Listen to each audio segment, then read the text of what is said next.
Hey everyone, it's Alexander, the real Mr. Robinson. Welcome to the channel. This is my review for Morbius, which stars Jared Leto and is based off the Spider-Man villain of the same name.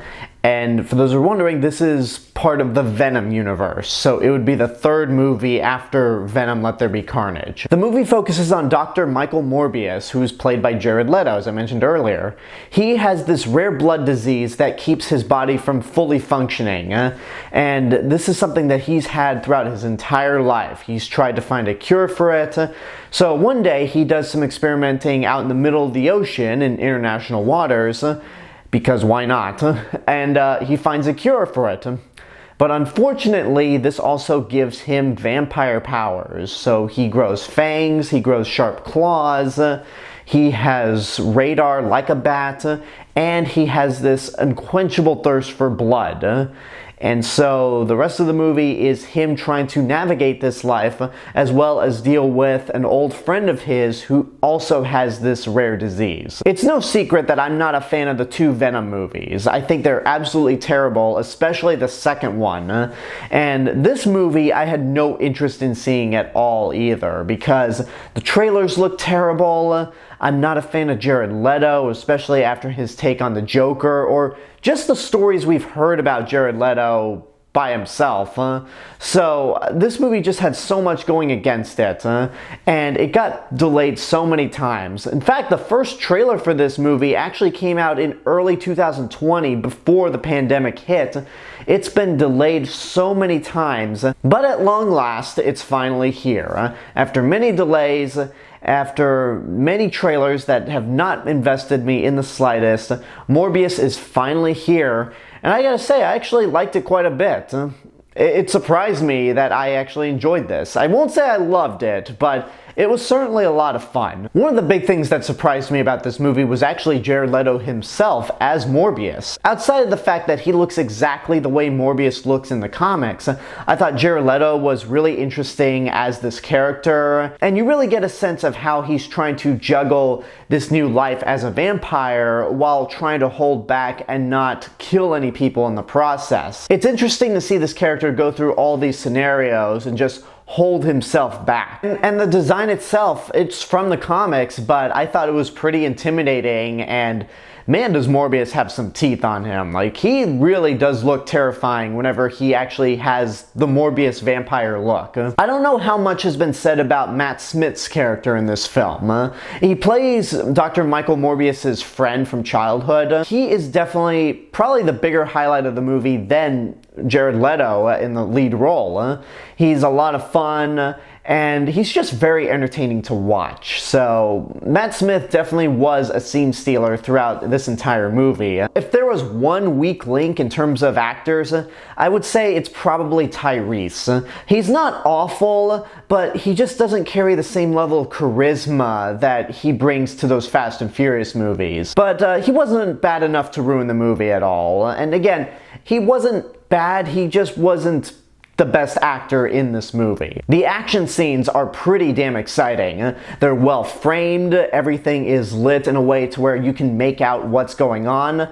And for a PG-13 movie, I was surprised at how much they got away with in terms of the gore, because the action scenes are pretty bloody.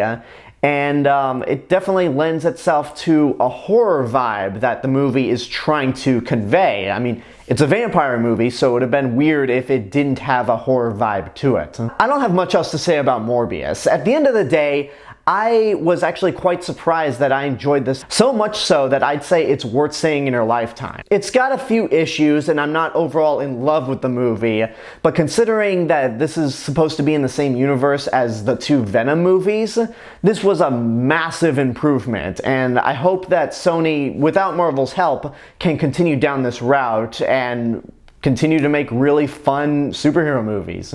And there you go, that's my review for Morbius. I hope you enjoyed it. Now before I ask you guys what you thought of the movie, if you've seen it, I have a surprise announcement that I want to make. And maybe it's not so much of a surprise since I've kind of been hinting at it for a while now. But April Fools! Yeah, this movie is awful. It's absolutely atrocious, and Jared Leto is bland. Matt Smith is definitely the big highlight of the movie, but his character is kind of dull. Tyrese is awful, and unless he's behind the wheel of a car, he really is a terrible actor. And the action scenes are atrocious. They're shot in extreme close-up, they're poorly lit, and for being a vampire movie, there's hardly any blood at all. The only blood that you see in this movie is when Jared Leto is drinking blood packs. That's about it. So yeah, I really don't like this movie at all. And honestly, it makes the two Venom movies look much better in comparison. That's how bad this is. Though I will say, it's not the worst Marvel movie. I think Josh Trank's Fantastic Four and X-Men Origins Wolverine are far worse. Mainly because those movies had a lot more going into them than this did.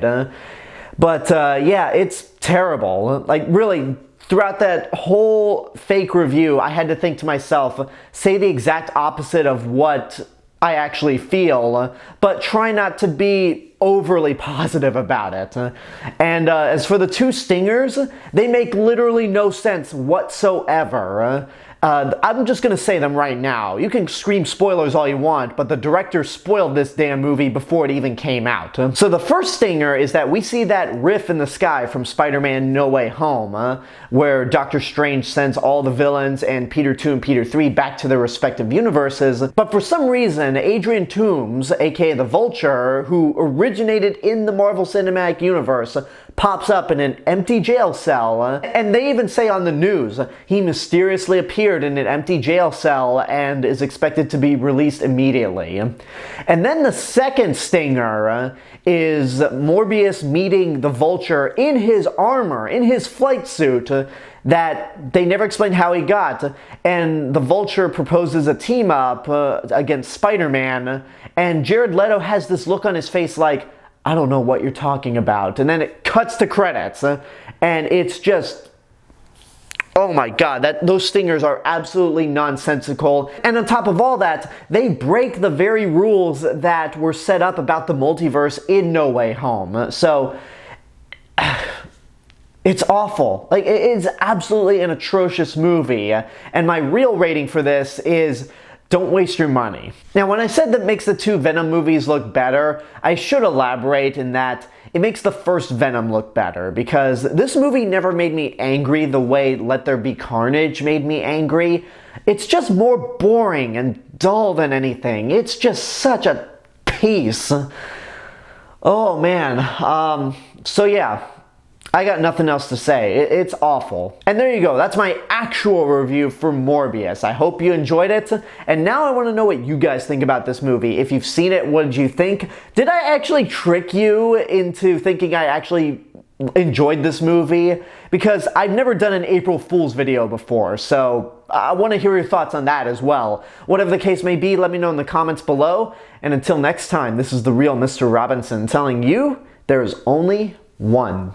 Hello everyone, I just wanted to say thank you all for watching my review for Morbius. Make sure you like the video, subscribe to the channel, and hit the bell button to get notifications. Don't forget to follow me on Facebook, Twitter, Instagram, Twitch. Go check out my theme park channel and support me on Patreon. I'll see you guys in the next video, but until then, have a good day and take care of yourselves.